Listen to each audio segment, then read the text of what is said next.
min sijilin mandud, dari tanah liat yang terbakar. Sudah lama terjadi, tapi hari ini terjadi lebih banyak lagi. Ini menunjukkan bahwa salah satu dari tanda-tanda itu sudah muncul, mengingatkan kita bagaimana mereka boleh menghabisi kaum muslimin bertetangga dekat, dari sejak mulai Presiden Amerika sampailah yang terakhir, terus mereka membantai umat Islam.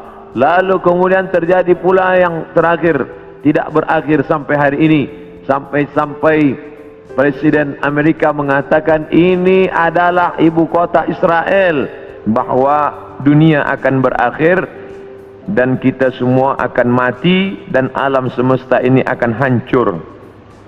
Maka Syekh Muhammad Abduh memulai tafsir Al-Manar tidak dari Al-Fatihah, tapi daripada juzuk 30 Amma Yatasa'alun. Sebab juzuk 30 itu banyak bercerita tentang hari kiamat. Maknanya kalau orang diajak bercerita tentang awal Al-Baqarah, dia bercerita tentang alladzina yuqimunas shalah wa yu'tunaz zakah wa yunfiquna mimma. Ini semua cerita tentang ibadah. Bagaimana mungkin orang bercerita paham ingin beribadah kalau dia menyangka bahwa alam ini kekal dan abadi? Oleh sebab itu dalam Islam diajarkan bahwa alam ini akan binasa. Definisi makna alam, ma siwallah, semua yang selain daripada Allah alam. Saya puan tuan alam semesta, ma siwallah, maka semua akan binasa. Yang kekal abadi hanya Allah Subhanahu wa taala. Bila ada orang mengatakan alam ini kekal, maka bagaimana dengan dosa? Sedangkan kita berpahaman bila saya mati, bila saya ada dosa, maka saya akan diadili di mahkamah Allah Subhanahu wa taala. Selepas itu ada surga, ada neraka. Sedangkan mereka yang berpahaman bahwa alam ini tidak binasa, maka roh itu masuk dari satu tubuh ke tubuh yang lain. Roh saya keluar masuk ke tubuh yang lain. Boleh masuk ke tubuh manusia, jasad manusia, boleh pula jasad haiwan yang dikenali dengan reinkarnasi. Masuk roh dia ke tempat yang lain. Ini di antara pahaman yang meyakini bahwa alam ini tidak berakhir. Maka ada 3 agama yang disebut samawi, sama langit, walaupun sudah mengalami perubahan, tapi ada persamaan kita dengan mereka. Sama-sama percaya Allah, sama-sama percaya ada Rasul Nabi utusan Allah, dan sama-sama bahwa dunia akan kiamat, maka datanglah hari akhirat. Islam, Yahudi, Nasrani, maka mereka disebut dengan samawi kerana ada 3 titik persamaan. Maka bila kita buka Quran juzuk 30 bercerita tentang alam akan berakhir. A'udzubillahi minasyaitonir rajim. Idza as-samaa'u fatarat, ketika langit terbelah. Sekarang ada isu global warming, panas. Mengapa panas dunia ini? Mereka berkata bahwa lapisan yang melindungi kita di atas ozon mengalami penipisan atau bocor.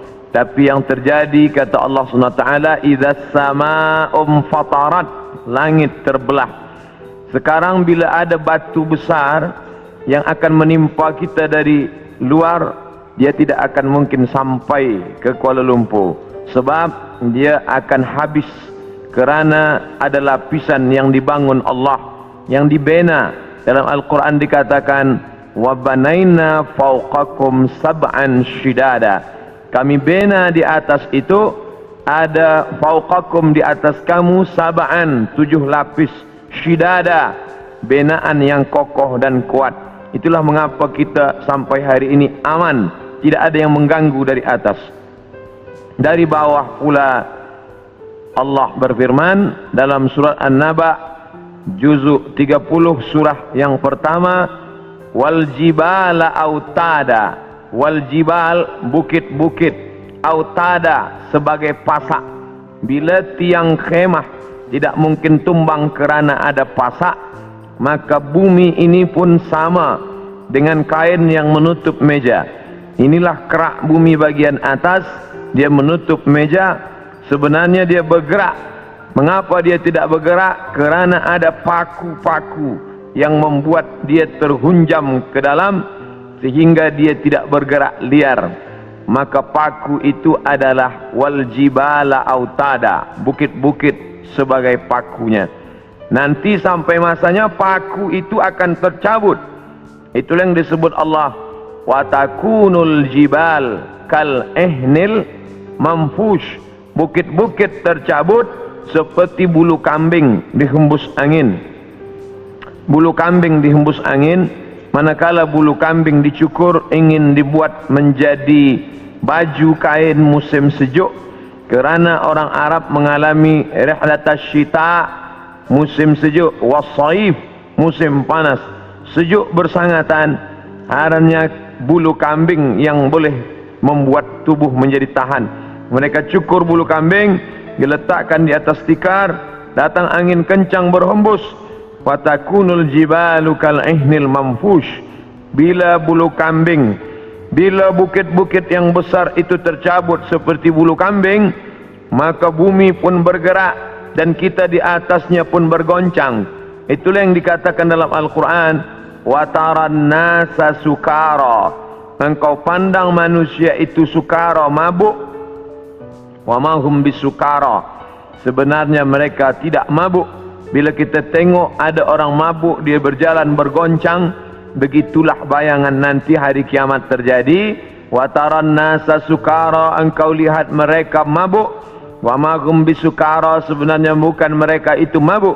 Walakin azab Allahi syadid, tapi azab Allah amat sangat keras, sehingga seakan-akan mereka mabuk. Kerana bumi bergoncang, daun-daun bertiup, dan pokok-pokok kayu tumbang. Idza sama'um fatarat wa idzal kawakibun tasarat. Apa yang ada bintang gemintang seperti tasbih yang diputus, maka berjatuhanlah dia. Wa idzal biharu fujirat. 13 tahun yang lampau tsunami menyerang Aceh, meninggal lebih 200.000 orang. Itu baru satu pantai yang naik ke atas.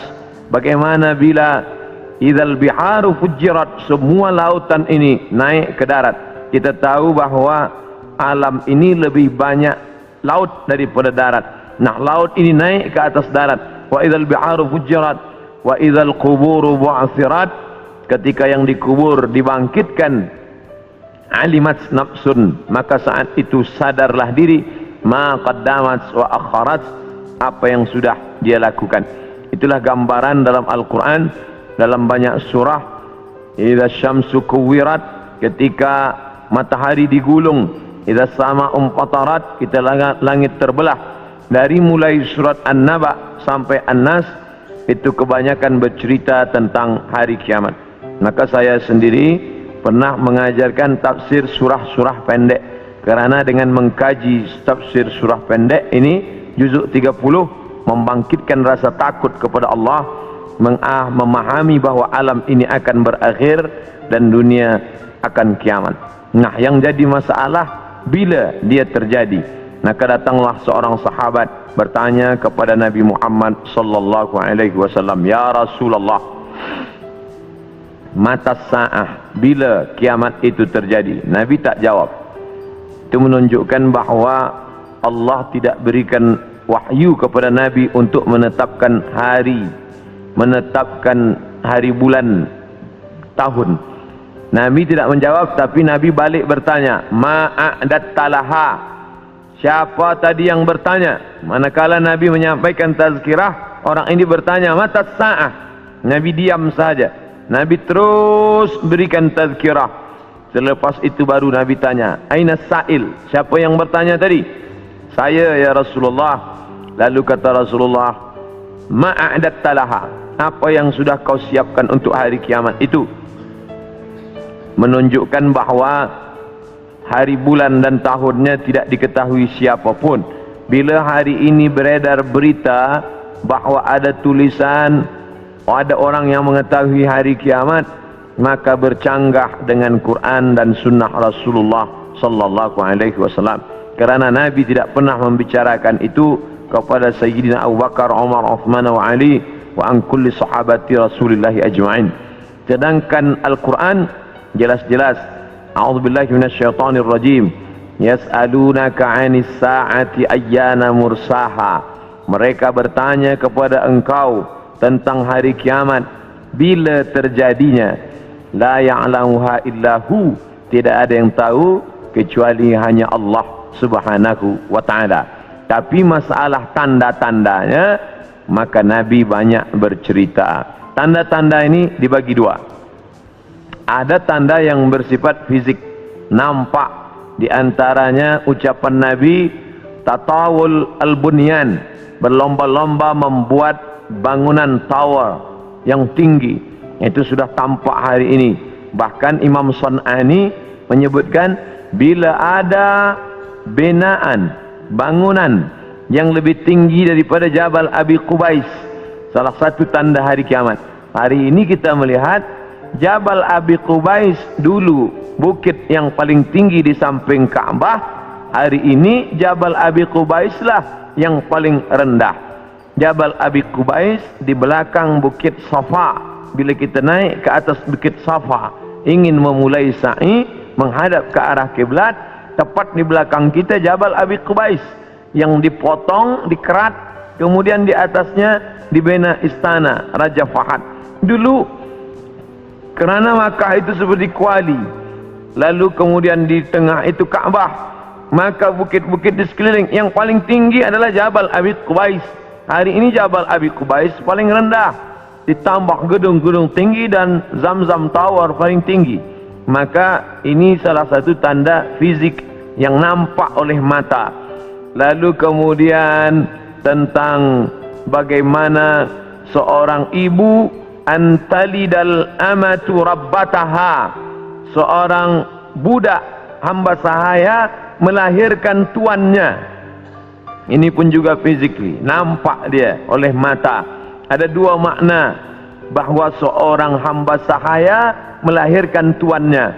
Yang pertama maknanya ketika umat Islam berkuasa, lalu kemudian dia menguasai suatu kawasan, maka perempuan-perempuan itu menjadi budak, dan budak-budak ini melahirkan anak-anak yang merdeka. Maka maknanya Islam punya kekuasaan yang luas. Akhirnya ibunya budak hamba sahaya, anaknya orang merdeka. Makna pertama.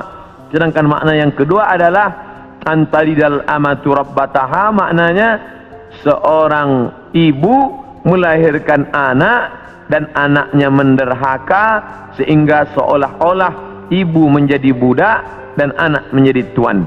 Ini pun fisik, nampak dengan nyata. Saya termasuk suka mengkaji tanda-tanda yang tampak, tapi sebenarnya yang lebih condong daripada hadis-hadis itu adalah bukan benda, tapi condong kepada maknawi, makna yang terkandung di balik suatu ucapan Nabi sallallahu alaihi wasallam. Maka pada kesempatan ini kita akan bahaskan satu daripada banyak hadis diriwayatkan oleh Abdurrahman ibnu Sakhar Ad-Dawsi, atau biasa dikenali dengan nama Abu Hurairah radhiyallahu an. Hadis ini ada dalam kitab Sahih Al-Bukhari. Apa kata Nabi? La taqumus sa'ah, hari kiamat tidak akan terjadi hatta hingga yuqbadal ilmu. Yang pertama, dalam hadis ini ada 6 tanda. Ini yang akan kita bahaskan. Yang pertama, yuqbadal ilmu, ilmu dicabut. Innallaha la yaqbidul ilma intiza'an. Allah tidak mencabut ilmu seperti mencabut pokok kayu dengan akarnya sekali. Lalu bagaimana ilmu itu tercabut? Bi mautil ulama, dengan meninggalnya ulama. Ketika Imam Syafi'i meninggal, maka berapa cabang ilmu hilang.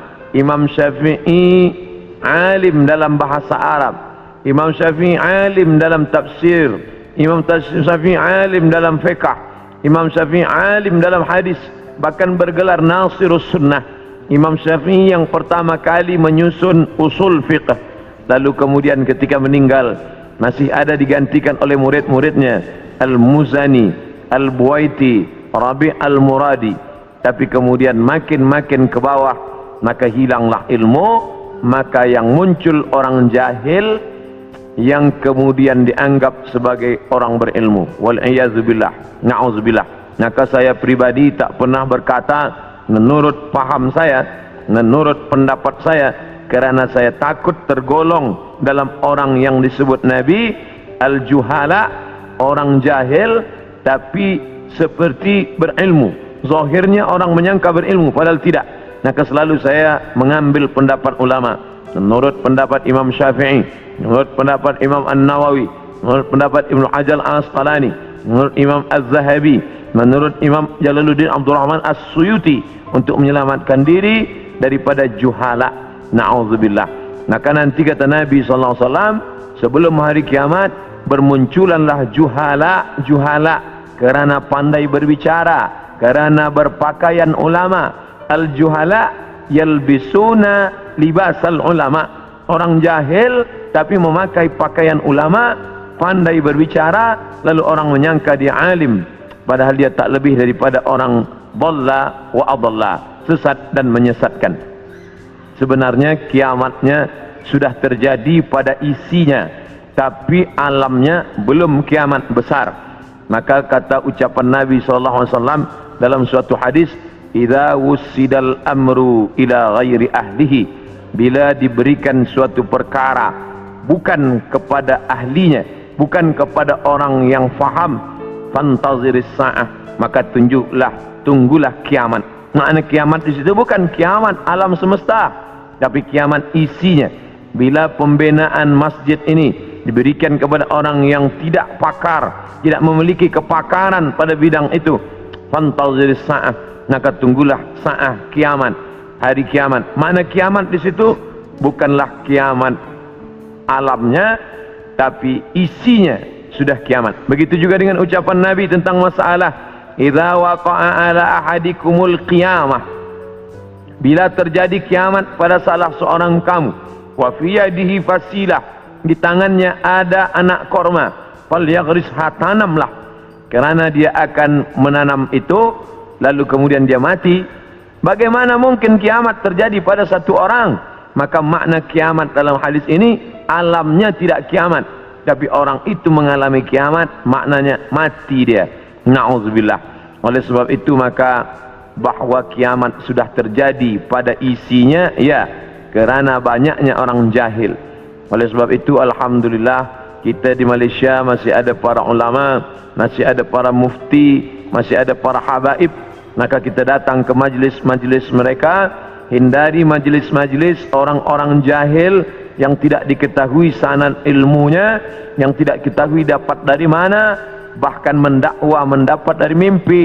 Langsung berjumpa dengan Syekh Abdul Qadir Al-Jilani, langsung saja terus mendapatkan zikir talqin dari Rasulullah SAW tanpa bersanad, tanpa berguru. Padahal para imam mengajarkan kita ada namanya sanad. Al-isnad minad din, sanad itu bahagian dari agama. Laulal isnad, kalaulah bukan kerana sanad, laqala man sya'a ma sya'a, maka orang mudah saja berkata sesuai kehendak hawa nafsunya. Begitu kata Imam Abdullah Ibnul Mubarak, salah seorang ulama hadis yang amat sangat tinggi ilmunya. Maka Imam Bukhari bersanad sampai ke Nabi Muhammad sallallahu alaihi wasallam.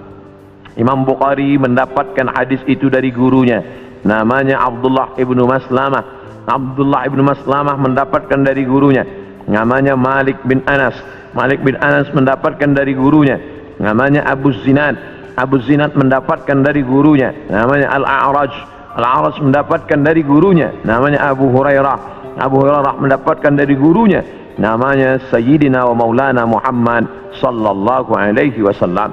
Dan di antara sanad itu mesti diteliti pula, orang ini mestilah adil. Makna adil menjauhi dosa besar, menghindari dosa kecil. Lawan daripada kata adil adalah fasik. Wallahu la yahdil qaumal fasiqin. Allah tak berikan hidayah kepada orang yang fasik. Adapun orang yang adil tapi dia tidak dhabit, tidak kuat ingatannya, maka dia juga tidak layak diambil ilmu daripadanya. Oleh sebab itu apa kata Imam Malik bin Anas, guru Imam Syafi'i, makamnya di Baqi di samping Masjid Nabawi, meninggal tahun 179 Hijrah. Aku berjumpa dengan 70 orang di dalam masjid ini, maksudnya Masjid Nabawi di Madinah. Andai aku minta satu di antara mereka berdoa, maka turun hujan, saking makbulnya doa mereka. Tapi tidak aku ambil hadis satu pun dari ke-70 orang itu. 70 orang zuhud, ahli ibadah, abid, banyak ibadahnya, kabul doanya. Andai ku minta satu orang berdoa, turun hujan, begitulah kabulnya. Tapi aku tidak mengambil ilmu dari mereka kerana tidak dhabit, kuat ingatannya. Begitulah ulama menapis supaya jangan sampai mengambil ilmu daripada orang jahil. Kerana di antara tanda kiamat adalah yuqbadal ilmu, bahwa ilmu dicabut Allah Subhanahu wa ta'ala. Maka bila kita masih ada kajian-kajian khas tafsir, khas fiqh, khas usul fiqh, khas hadis, maka kita hadir, kita dengarkan, kita fahami, kita rakamkan, kita share, maka dia bagian dari dakwah. Tapi bila itu sudah tampak banyak menebar, sebenarnya salah satu daripada tanda hari kiamat.